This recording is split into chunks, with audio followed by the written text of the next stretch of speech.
Hola, buenas noches. Bienvenidos a todos a la presentación de estos dos libros de Rafael Flores, Poesía del Tango y Padre, mañana me van a dar muerte, de la editorial Linterna Sorda, ambos.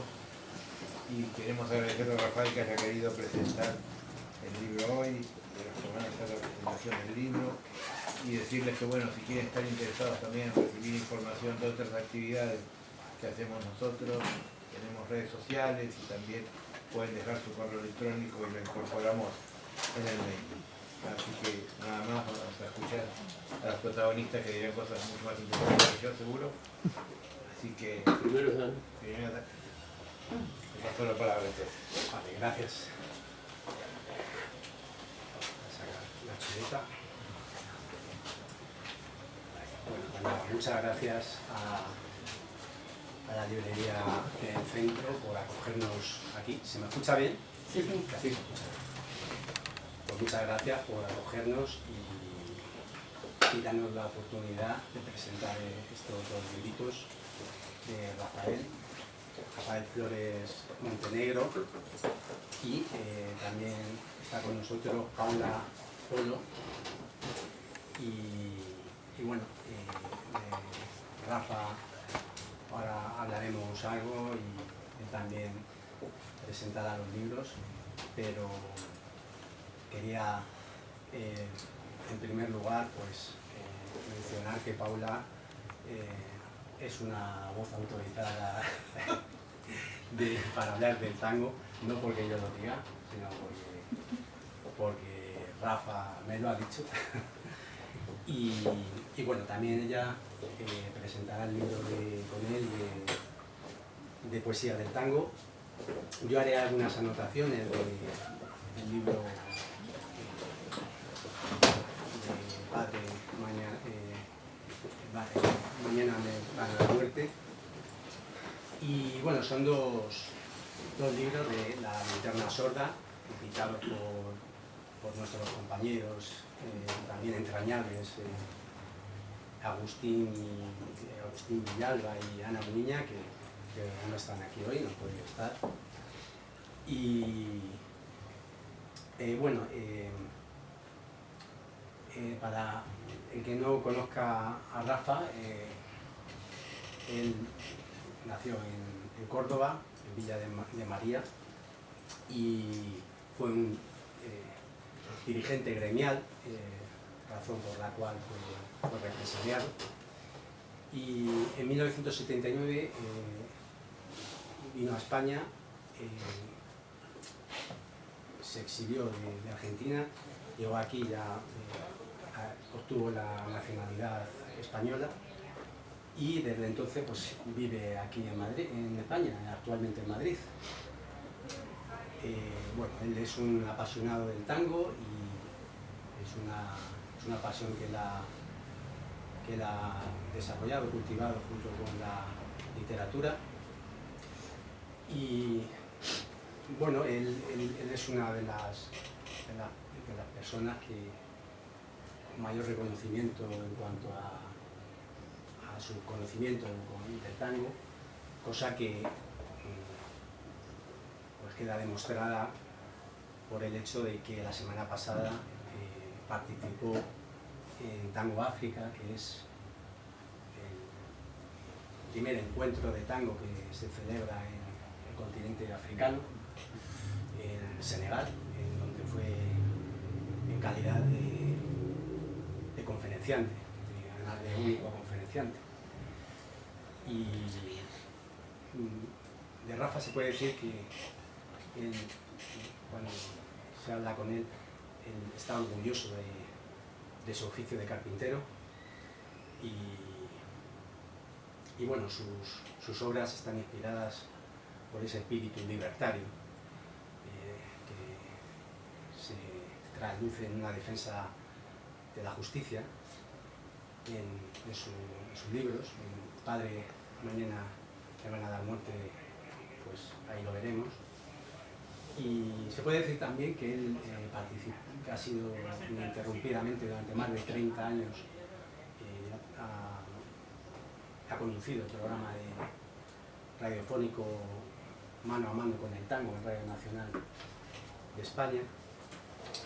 Y bueno, yo tuve la suerte de conocer a Rafa hace un tiempo ya.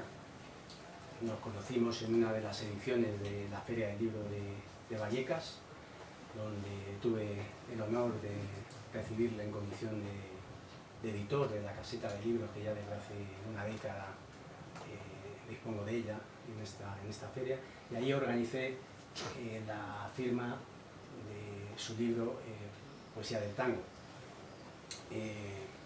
Y bueno, pues ahí yo tuve el pálpito de que había trazado una amistad ya con Rafa que perduraría en el tiempo. Algunos de sus libros, otros de sus libros son, también, a ver si luego también nos pueden mencionar y hablar un poco de ellos si da tiempo, es la novela Otumba, que creo que tuvo una buena recepción, junto con el repertorio de recuerdos, Gardel y el tango, que en algunas de tus presentaciones he oído decir que llegó a ser como una especie de bestseller. Se vendieron creo 20.000, ¿no? Hasta 20.000 ejemplares. Y... Pero era por el disco, no por el libro. Eso también lo dices. Pero bueno, está muy bien Gardel, ¿no? Sí. Luego está Otumba, ¿no? Que Otumba sí es una novela. Luego ya si quieres saber de las otras novelas que tienes. Sí. Yo creo que de mí ya, mira, no hay mucho más para decir. Vale, perfecto. Bueno, yo quería comentar un par de cosas acerca de Padre, mañana me van a dar muerte. Es una novela que, bueno, merece más de una lectura, y más de dos. Es una novela intensa, es una novela dura. He oído también una novela tierna en algún aspecto, pero me parece una novela dura en cuanto al mensaje, ¿no? Lo que cuenta. En los tiempos posmodernos que habitamos, en esta era líquida donde parece desvanecerse todo y se pierden las relaciones o no son constantes las relaciones humanas, Padre recupera esas relaciones, recupera las relaciones entre Argentina y España, entre los muertos y los vivos, entre el pasado de la guerra civil española, que es la razón de la novela, y la actualidad de esta época descreída, de la que he escuchado a Rafa dar cuenta cuando llegó a España en 1979, también en una de tus presentaciones, y encontraste esa España, que bueno, que tampoco es esencialmente distinta a la de ahora, tan distinta a aquella otra España de hombres y mujeres fuertes y aguerridos, luchadores, que pues había convertido en una España de gente frívola que se dedicaba a comprar y a divertirse en los bares. Pues esa otra España que tú traías en la mente, ¿no? Y con lo que te encontraste aquí, esa España también está presente de alguna manera en Padre, porque es la razón de ser de esa novela, ¿no? La guerra civil está muy presente en ella, ¿no?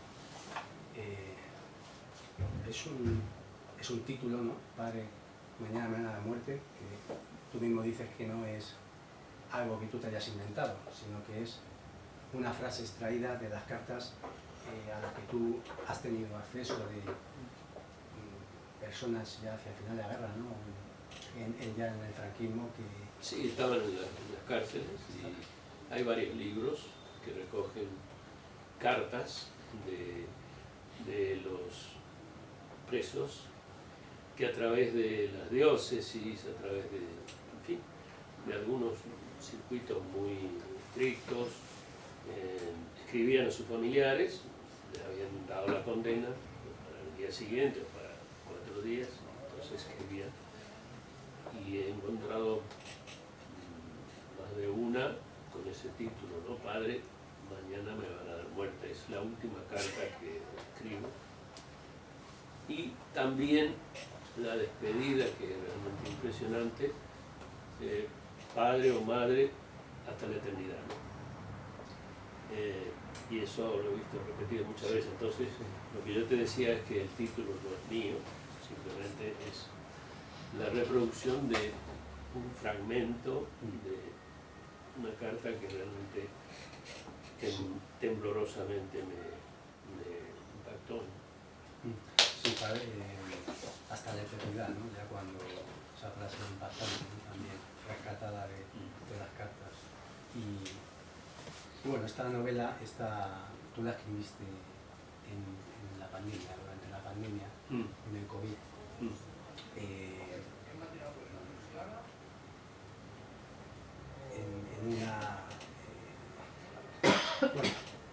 En un momento en el que a ti te sale toda esa novela, ¿no? La tenías ya interiorizada y es como que te pones a escribir y sale de forma natural.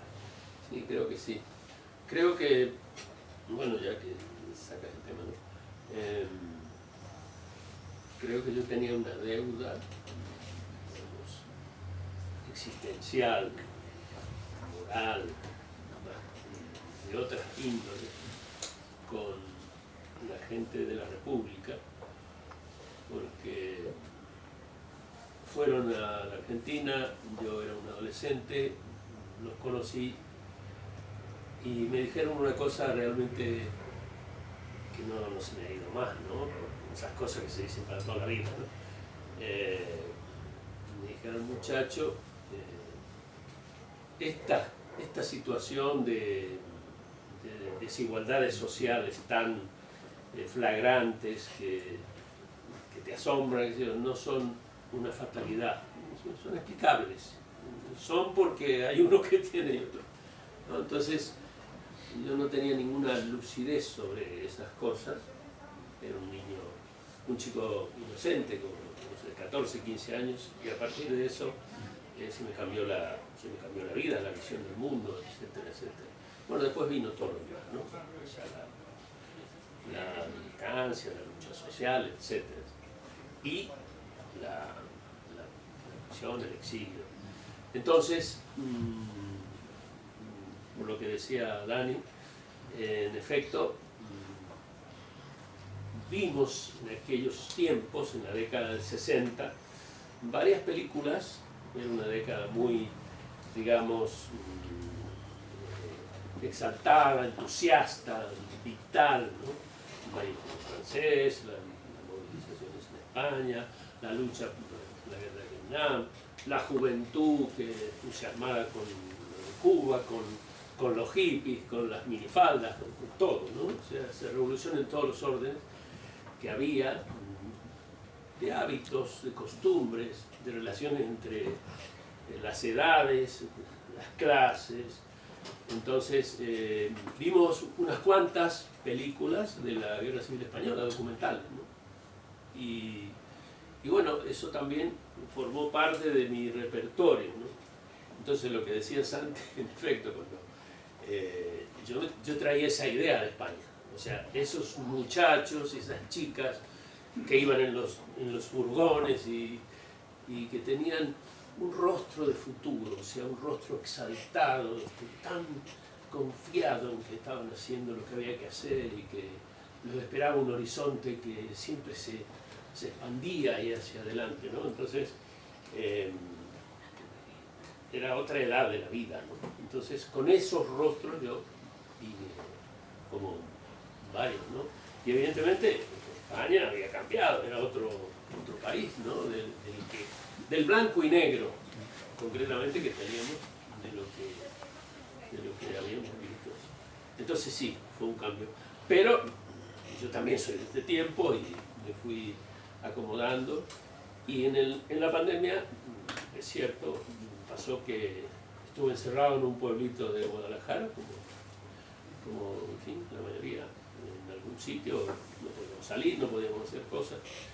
Y entonces volví a esa temática con absoluta intensidad, tenía una parva enorme de libros, de testimonios, de documentos, y sobre todo el milagro del de poder ver en el YouTube lo que era esa época, ¿no? O sea, un montón de material. Y bueno, se fue saliendo la novela, se hizo sola, ¿no? O sea, empecé a escribirla y sentí que no era un pasatiempo, sino que tenía una energía intrínseca y bueno, seguí haciéndolo y sintiendo en la casa donde estaba la posibilidad de crear, no para esa casa, sino en general, una atmósfera donde los muertos, desaparecidos de la guerra civil estuvieran, ¿no? Aquellos que su vida fue cercenada, bueno, no aceptar eso, sino que por la sensibilidad, o sea, no es una novela por la razón, no es una novela con un método racionalista, ni tampoco un método irracional, es una cosa no racional, donde es la sensibilidad la que me ha trabajado y la que me ha puesto en presencia de esa gente que no está más, que se fue y que había dejado un relámpago en la vida, en la historia, y había desaparecido. Entonces, que no han desaparecido, no los han muerto, no los han quitado del medio, sino que siguen estando en esta casa. Y esa es la historia, ¿no?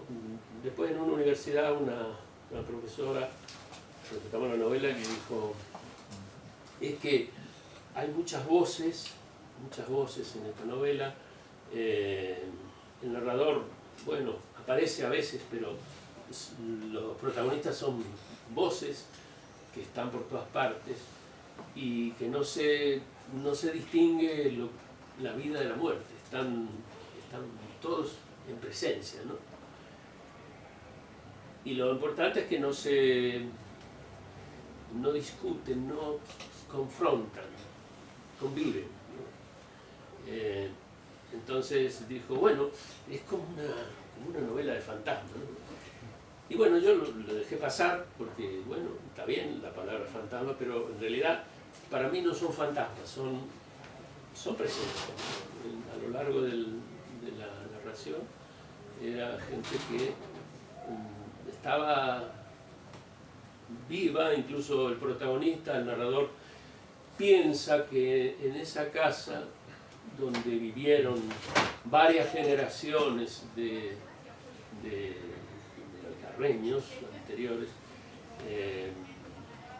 hay más derecho por parte de ellos de sentir que ese paisaje, que esa casa es suya, a la del narrador que ha venido, que es un sudamericano que ha venido y la está arreglando la casa, ¿no? Entonces, él ha sentido que había mucho más, digamos, derecho en esta gente, porque sus antepasados también habían estado allí, ¿no? Entonces, en sueños o en digamos, momentos intempestivos, aparecen, están allí, actúan, sin provocar descalabros ni escándalos, ¿no? Digamos, transcurren en la vida, ¿no? Bueno, eso es. Sí, el tema de la guerra civil, claro, está totalmente presente.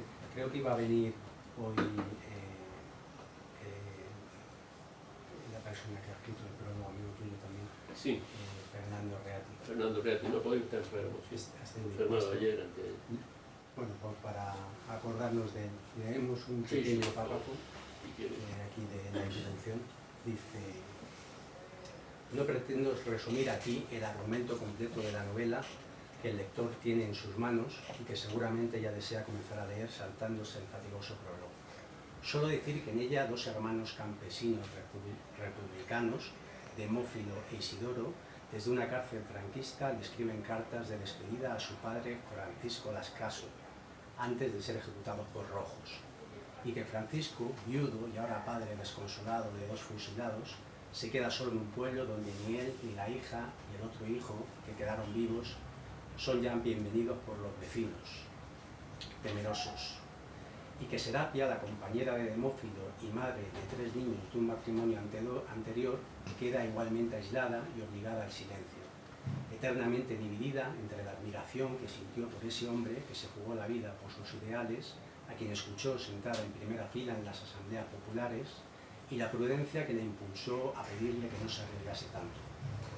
Y que el único hijo de Francisco que sobrevive lo hace al duro precio de pasarse de bando, incorporándose humillado al aparato estatal franquista. Y que Juliana, la hija de Francisco, debe irse a Madrid en busca de mejor vida para terminar casada con un oscuro empleado de banco que a duras penas logra mantener a su familia. Y que la hija de ambos, María Teresa, se educa con las monjas porque el presupuesto familiar no da para más y termina con los años viviendo en Alemania, parte de la diáspora política y económica que se produjo tras la derrota. Y que finalmente el pueblito, igual a tantos otros castigados por alojar en su seno a campesinos insumisos que no aceptaron su lugar en el orden tradicional de las cosas, se fue despoblando hasta convertirse en un mero recuerdo de lo que fue. Porque, bueno, yo encuentro en el libro que hay una cuestión que palpita en cada página, ¿no? Que es la dura represión que no solamente que hubo un golpe de Estado y se sumió al país en un enfrentamiento civil, sino que es que después de la guerra hubo bueno, como con todo tipo de regímenes, ¿no?, de esta clase, una represión cruel y bueno, en la que no hubo misericordia, ¿no?, sobre los vencidos. Estos mismos generales golpistas de la Iglesia que, ¿no?, se supone, ¿no?, hacen gala de ser misericordia, ¿no?, pero no hubo misericordia con los vencidos, hubo una durísima represión y en el libro eso está totalmente presente, ¿no? Es una de las razones. Sí, no es el objetivo, ¿no? O sea, intenté no hacer un libro, digamos,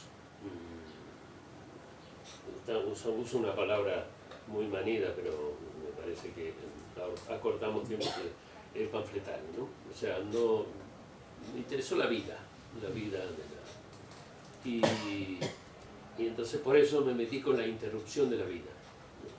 O sea, con la interrupción de la vida que significaron, bueno, todas las represiones que hubo, ¿no?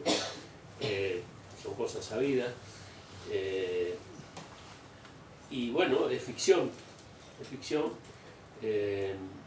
pero está conectada con toda esa atmósfera que a través de los documentales, porque la verdad de los hechos está filmada, ¿no? Está filmada, está escrita, lo que se quiera oír, saber, conocer, tener en cuenta es otro tema, ¿no? A mí lo que me pasó es que no era solo eso de tener en cuenta, informarme, documentarme, sino sentir la presencia de que esa gente represaliada no se había ido, que estaba, ¿no? O sea, fue un momento, ¿no? Yo ahora lo que escribió otro tipo, ¿no? O sea, no soy... fui el autor, ahora ya no es mi libro, no estoy en... Pero cuando lo escribí, sinceramente, estaba encerrado, como estábamos todos, y digamos, muy excitado con el tema, y bueno, fue saliendo, ¿no? No es un propósito, no es literatura fantástica tampoco, ¿no? Que o sea, hay sucesos que descalabran la realidad. No, es, digamos, un proceso de sensibilidad que dio esto, ¿no? Y bueno. A papel, ¿no?, activo que tiene que tener el lector con tu libro, ¿no?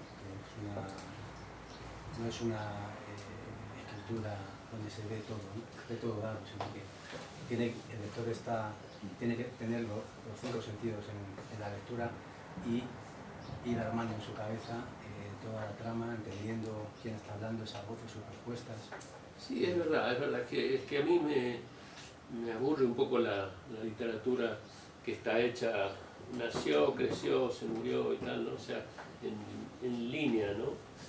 Porque, no sé, para mí el pensamiento tiene otro camino, ¿no? O sea, organizamos la realidad, organizamos el tiempo, utilizamos la lógica, pero hay otro trabajo realmente, ¿no?, que subyace y es donde yo con el que me intenté de conectar, ¿no? Entonces, es cierto que aparecen por momentos voces que, bueno, que hablan en primera persona, son monólogos, y el narrador desaparece, de vez en cuando reaparece, y el lector, en teoría, lo tiene que ir armando el libro, ¿no? O sea, está todo encajado, pero realmente desea esta escritura la complicidad del lector, ¿no? O sea, no es darles las cosas resueltas ni servidas, ¿no? ¿Por qué? Porque, bueno, yo no pude hacerlo de otra manera, ¿no? O sea, no es una picaresca ni una trama secreta, no lo pude hacer de otra manera, lo sentí así. E incluso de las críticas que ha habido, hay una crítica que hizo Margarita López Bonilla que me resultó muy sugestiva, porque me dijo: esta es una celebración del fracaso de la literatura, ¿no? Me pareció maravilloso que lo dijera, ¿no? Porque en realidad fracaso en el sentido de que la literatura no puede ser la realidad, no es la realidad, ¿no? La literatura es la literatura, ¿no? Una novela es una novela. Las cosas que se cuentan en una novela que transcurren ocurren en el lenguaje, están en el libro, no están. Ah, si esto pasó, entonces eso es una ficción, ¿no? Siempre hay, digamos, construcción en la literatura. Y entonces esta mujer recordaba en lo del fracaso, lo dijo porque hay una línea que dice un personaje de Bófilo, que es el personaje principal de la novela, dice: alguien, hijo de cualquier vecina, junta fragmentos, pedazos sueltos que insinúan la trama secreta de mi vida, ¿no? El protagonista dice eso, ¿no? Su relato se acerca a lo que soy, pero no alcanza.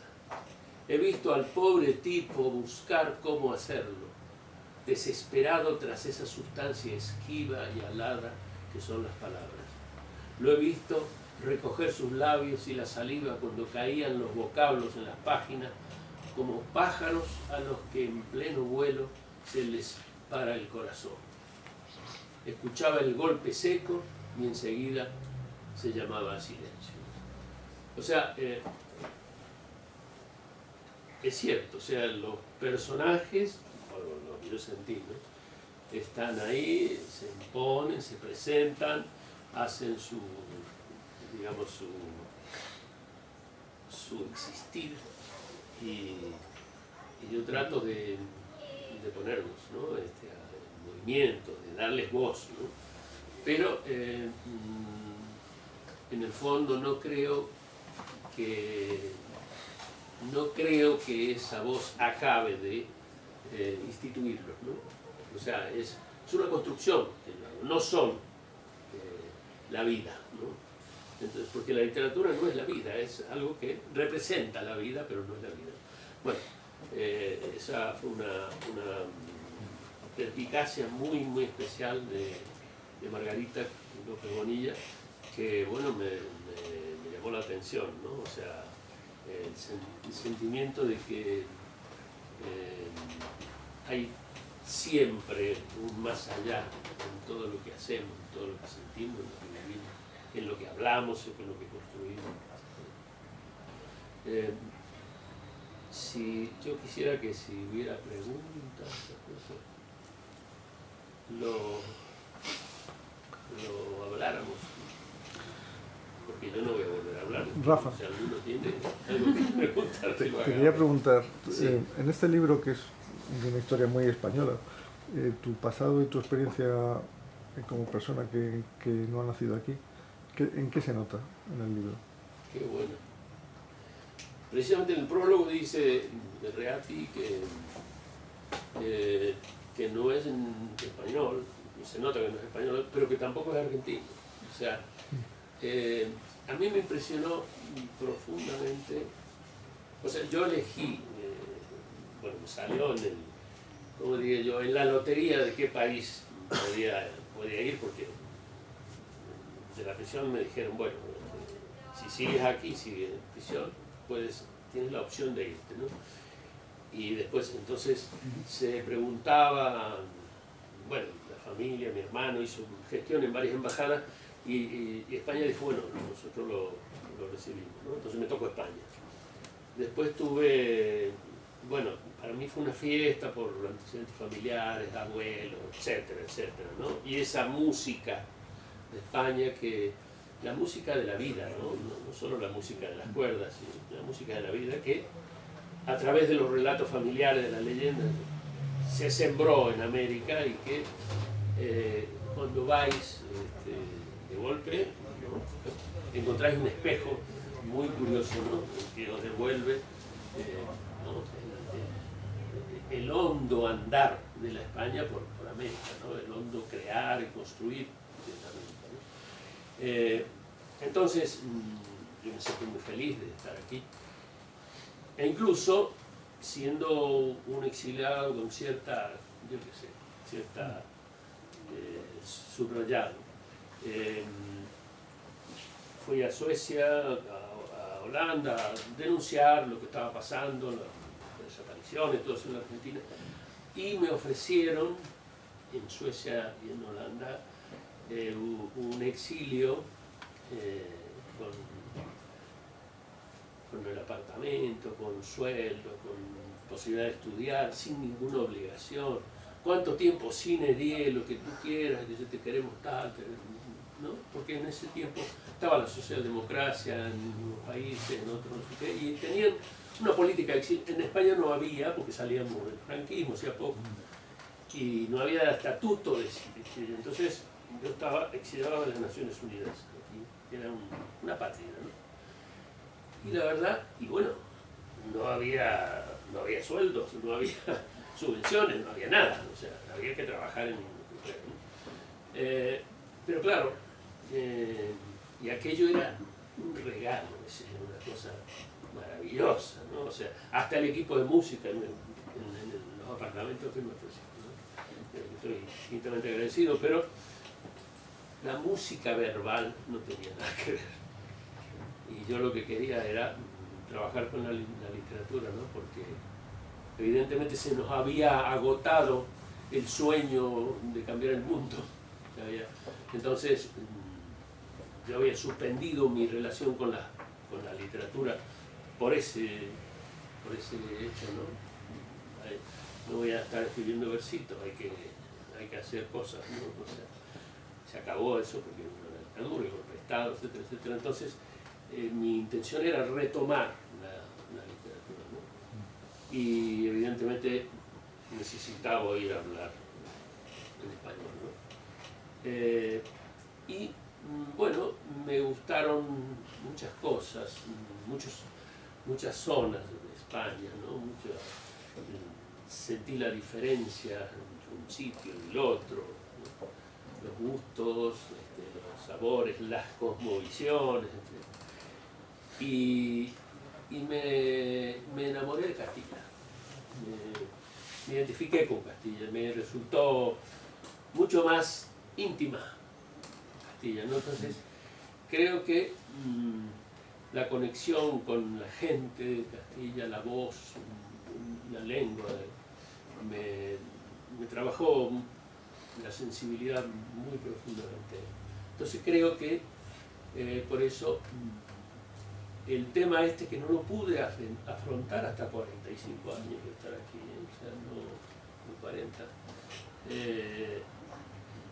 me superaba, me desbordaba, o sea, me sentía un extraño, un impostor, hasta que después de mezclarme y de vivir ese tiempo, salió, ¿no? Se pudo hacer. Entonces, yo he sentido como mío lo que he contado, ¿no? Muy íntimamente.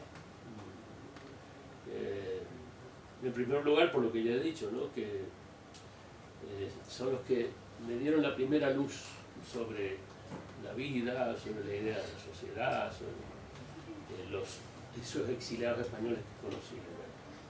Y en segundo lugar, porque es la materia de mi alma, de esta gente, de esta tierra.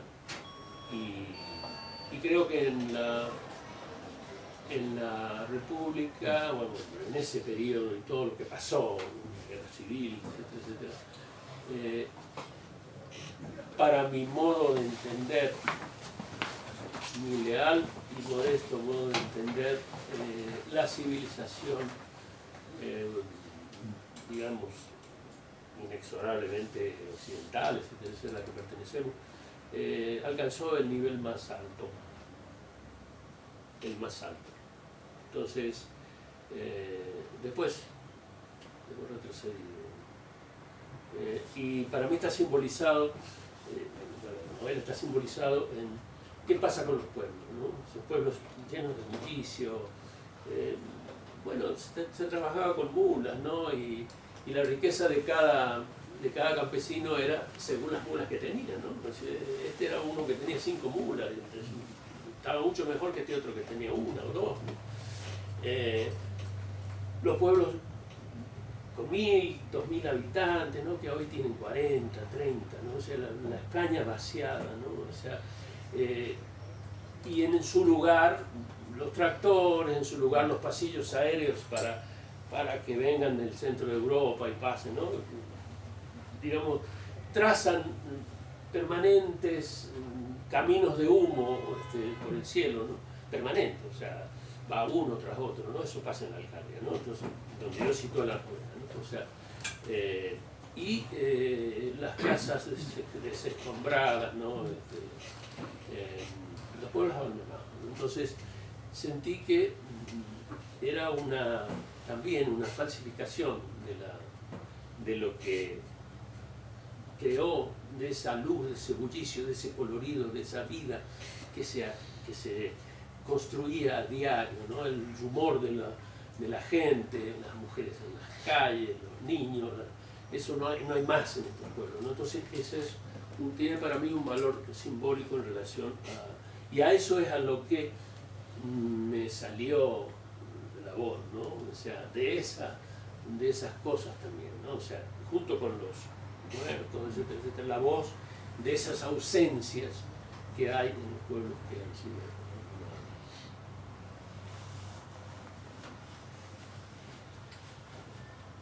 Que demos paso a... Más preguntas, me encantan las preguntas. ¿Qué relación verías Sí. entre tu exilio y el de los republicanos en Argentina? Casi lo mismo, la misma gente. Eso... Casi lo mismo porque son los mismos represores. Sí, no, Es la misma represión, el mismo me refiero esquema. visto desde el punto de vista del exiliado. Sí, No diría de lo que se encuentra, porque el que se encuentra lo que se encuentra se lo ha encontrado. Pero yo creo que España y Argentina tienen muchos lazos. Yo he tenido amigos de mi padre que se fueron a Argentina y luego han vuelto y hablaban maravillas de las personas que se van a Argentina. sí. Entonces, ¿qué relación verías tú entre cómo fuiste tú recibido aquí y que te ayudó a consolidar, quedarte y en esas circunstancias que hablas, y las personas que se fueron para allá? ¿Tendrías alguna relación? Yo creo que es como una segunda casa. digamos, naturalmente como una segunda casa. A mí me sorprendió la sorpresa de muchos españoles que llegaban a Buenos Aires o a otras ciudades de Argentina y decían que le llaman la madre patria, se hacían diciendo madre patria, y que le decían a españoles, ¡oh! Como si, incluso algunos tengo que decir, bueno, está todo bien, pero no hay todo en España. Sí, allá por los 80, los 90. Después aquello se ha pervertido, está de una manera realmente tremenda, ¿no? Como se ha modificado la vida cotidiana, la esperanza, la imaginación, todo eso se ha bastardeado, se ha degradado, ¿no? O sea, hoy no es un país privilegiado.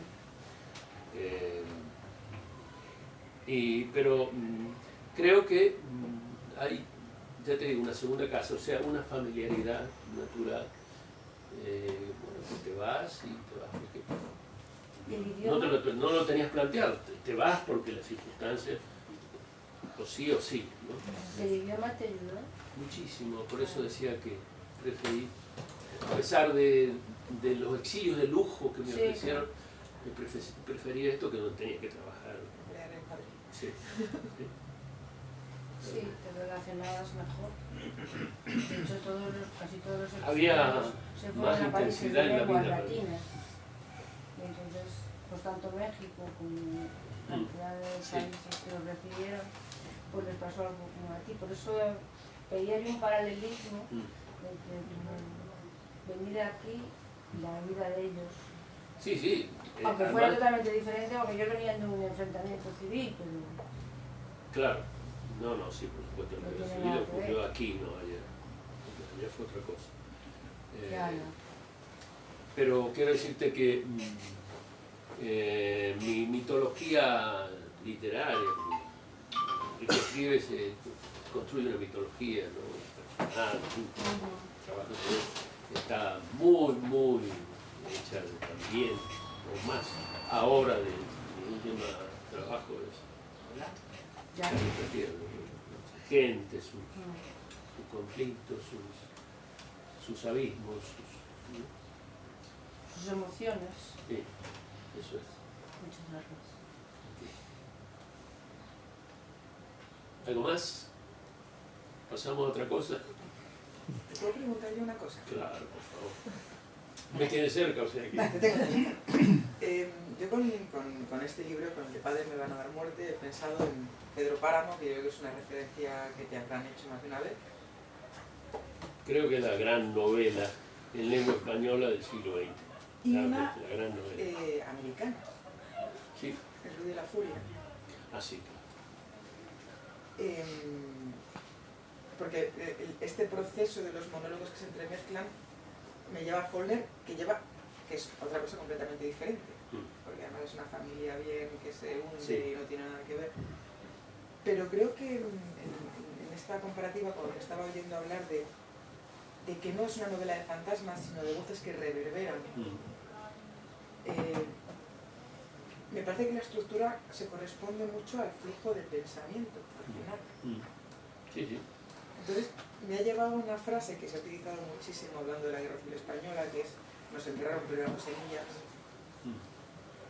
Y tengo la sensación que me da tiene mucho que ver con qué es lo que permanece oculto a pesar de que hayan intentado que desaparezca, a pesar de que lo entierren, ¿no? Y cómo esto, cómo tú percibes en lo que queda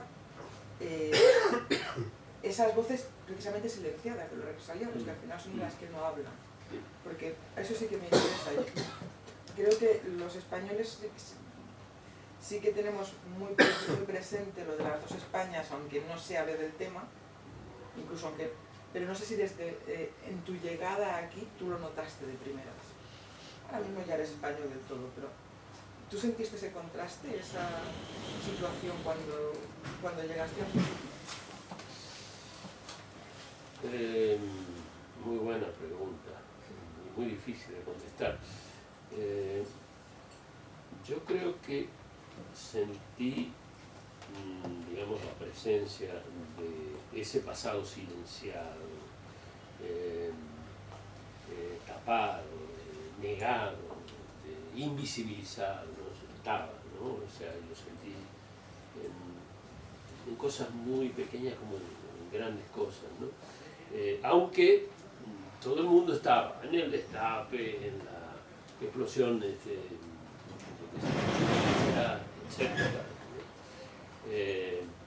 Incluso te digo, me recuerdo que, por ejemplo, me invitaron a una fiesta al tercer día de llegar. Yo tenía una gana de estar con gente, de estar con chicas y todas esas cosas, ¿no? Que después de la sombra, en Majadahonda, el primer carnaval que se celebró en Madrid después del franquismo, ¿no?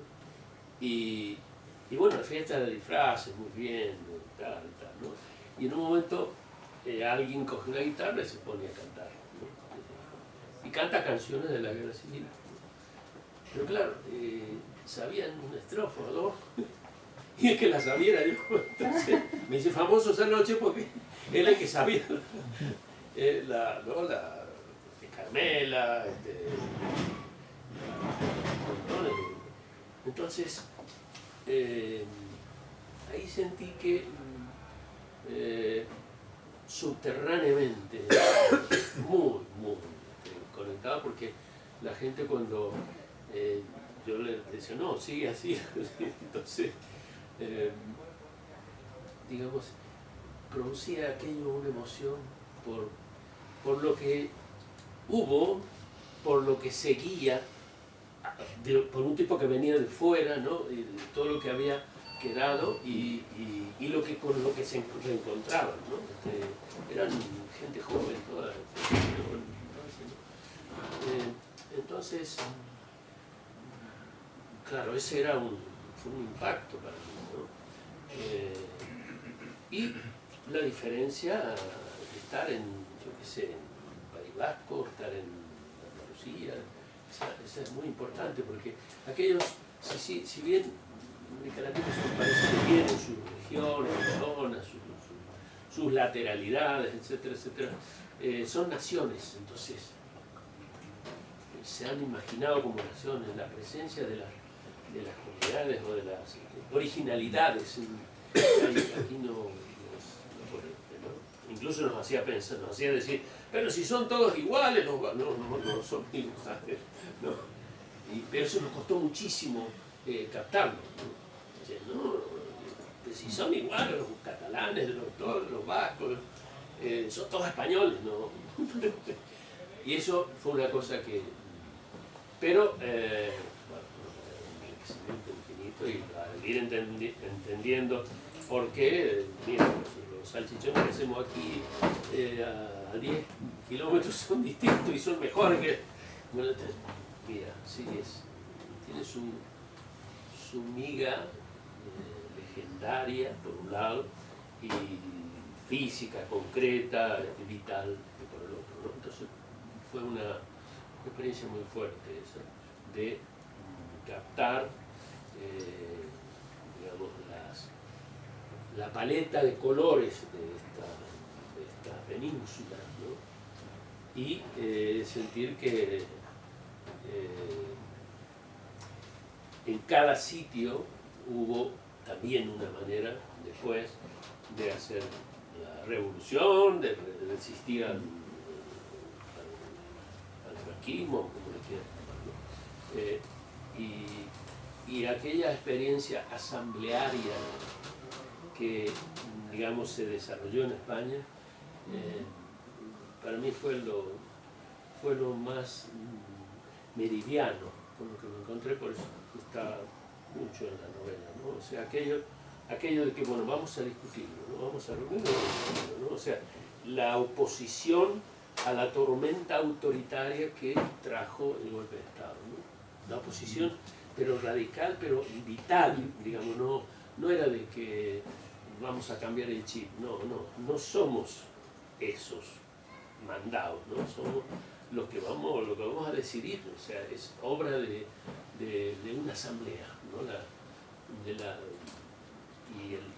Y tu validez digamos, se establece con los otros, en la comunidad.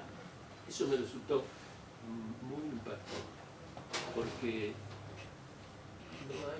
no hay tanta tradición comunitaria en América, sobre todo en los países estos con mucha inmigración, digamos, lo que salvó a la sobrevivencia de los inmigrantes, y por eso el tango, lo hablamos si quieres, es que crearon casas de socorros mutuos, casas de resistencia, etcétera, etcétera, porque llegaron 6 millones a la Argentina, por ejemplo, a Uruguay, un pico, y los estados no estaban preparados para recibir a esa gente, ¿no? O sea, abrían las puertas y apáñate tú.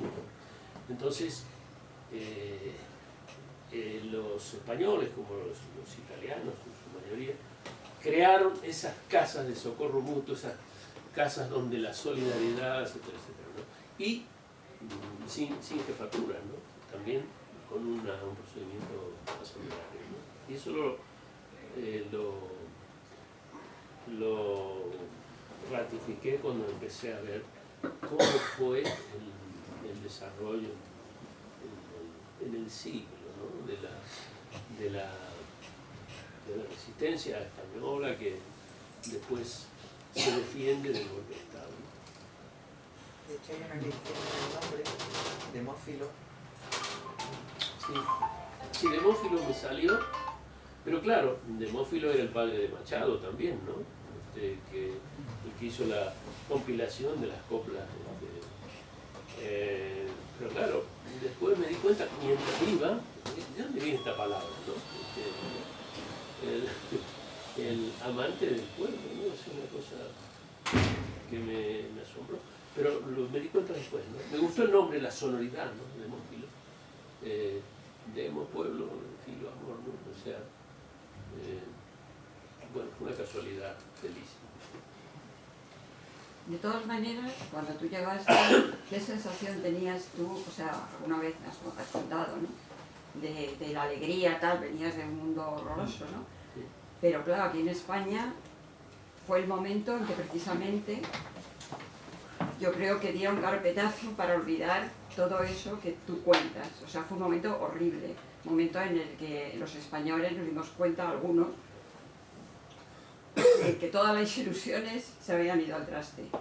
Sin embargo, cuando tú llegas de allí, ¿no? Es una sensación Claro. distinta a la que te da, no te das cuenta el No drama estaba que preparado. teníamos aquí montado con la transición, Es cierto, que era horrible. es cierto, es cierto. Es, Es cierto, y algunas cosas se me pasaron, claro, normal. porque evidentemente me atraía el color, la Claro. fiesta, vamos, por ejemplo, no sé, al segundo o quinto día de llegar, estaba en Pueblo Nuevo y salí a comprar una barra de pan y de golpe escucho ¡guau, guau! Un griterío, ¿no? Maravilloso. Y bueno, voy a ver, esto es ¿no? O sea, ¿qué pasa? Es una manifestación, a ver. Y voy y me encuentro con una manifestación feminista cuya consigna era hito, aborto gratuito. Claro, yo venía de la sombra. Era una cosa, claro, tenía mucho, digamos, de asombro, ¿no? Incluso eran preocupaciones que todavía allá no se habían planteado. Allá la cosa era más de lucha de clases, ¿no? Y de, bueno, revolución. Esas cosas no estaban muy en el candelero. Entonces fue impactos, y claro, de muchas cosas no me di cuenta.